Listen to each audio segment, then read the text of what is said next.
we're getting closer and closer, guys, to Astros pitchers and catchers reporting to spring training. Let's continue the Astros countdown. Give me that bone, trombone. It's always Astros time in Houston. Are you ready to play? A lot of people were wondering what it was going to be like if the Astros didn't win the division. I guess we'll never know.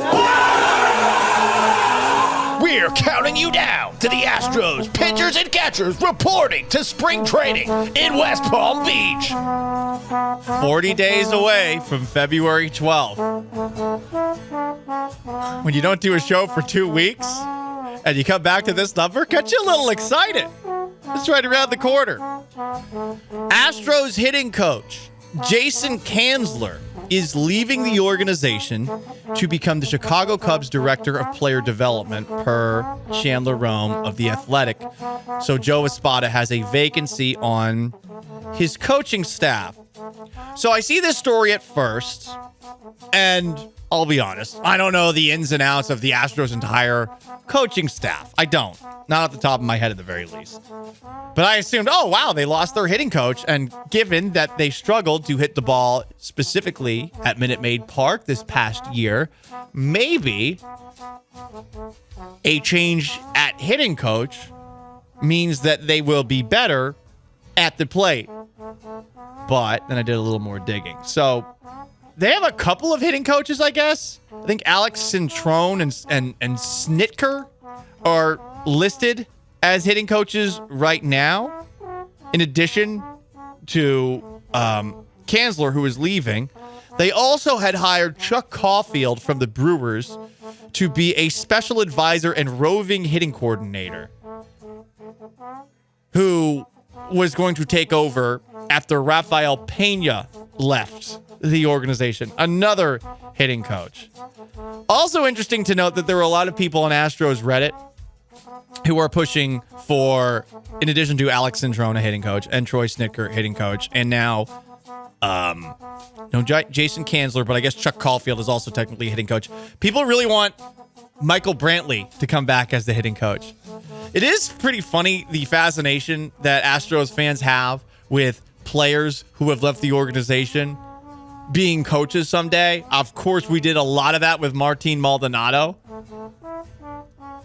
Well, okay, they got to have him around in some way, shape, or form, baby. He should be, I don't know, a manager or a pitching coach instead of being a guy who's hitting in the lineup every single day. Yeah. Starting catcher, yeah, Sean. It's especially funny because it's guys that are on the team. It's like, it's not bringing back, I guess, in a way, it kind of makes sense. You're not bringing back like the glory days of the Astros. Now is kind of the glory days of the Astros. So at one point, it'd make more sense if they're like, Lance Berkman, come on down. Like, teach these guys how to hit. Like, Craig Biggio, teach them how to get hit by pitches. But no, it's like, you know this guy who started Game 5 of the ALCS for us?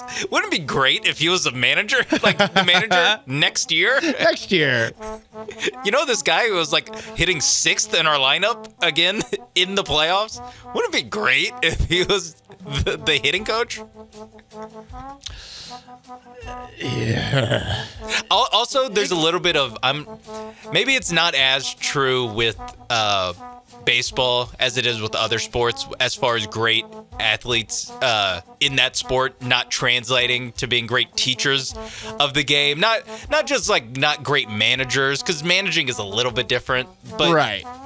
Like a hitting coach teaching fundamentals of hitting. I know there were some stories when Barry Bonds was the Marlins hitting coach, where like some stuff he would just be like, yo, you just got to hit that pitch. And, you know, whoever was on the Marlins was like, yeah, Barry Bonds, that's impossible for me to do. I think it was Christian Yelich, actually, who told the story. I think Christian Yelich was telling the story. Yeah, and he's like, yeah, the problem is I'm not Barry Bonds. Like, that was our problem. And so I wonder if that, you know, if Michael Brantley's not Barry Bonds, but he's still a great hitter. Is there something like intuitive that he can't teach?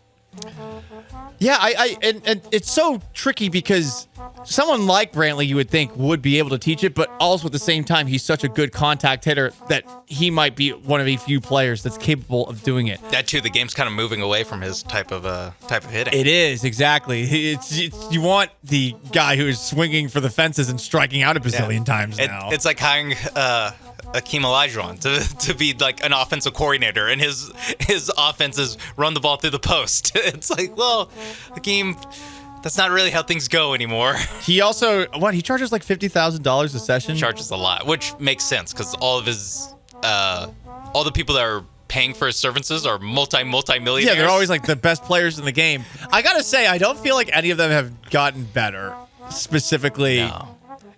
Due to him. Now, maybe they took some things that he does, like as part of like their day-to-day preparation, but like I don't feel like anybody has all of a sudden become Hakeem Olajuwon 2.0. He needs Sengun to be. I know. I feel like they kind of mentioned that, like they just mentioned it's like Alpi. It's some mentorship that Olajuwon's doing for Sengun. But if I was Olajuwon, I'd be like, I taught Alperen Sengun everything he knows about post play in the NBA. Like, just get the good, easy PR rub that comes from being like, yep, one of my star pupils, Alperen Sengun.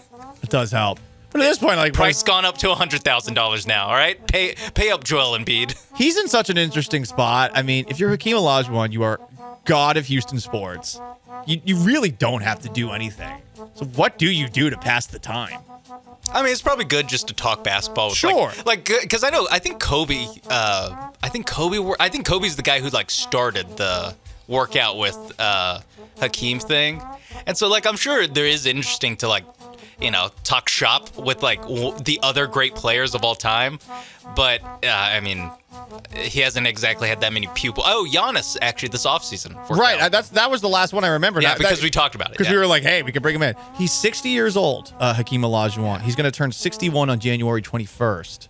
Happy birthday, Hakeem. Happy future birthday, Hakeem, because we'll probably forget until we see that someone talked about it the next day. That's sort of how it rolls here on the Paul Gallant Show. Anyway, that's going to wrap up the Astros countdown. They got a new... They're going to have to find another hitting coach, but they already have two, so it's really not that big of a deal. People are getting mad at Chandler Rome for just tweeting this out. Oh, he's trying to do something here. He's trying to make a big story out of nothing. No, someone left. That's how you report the news.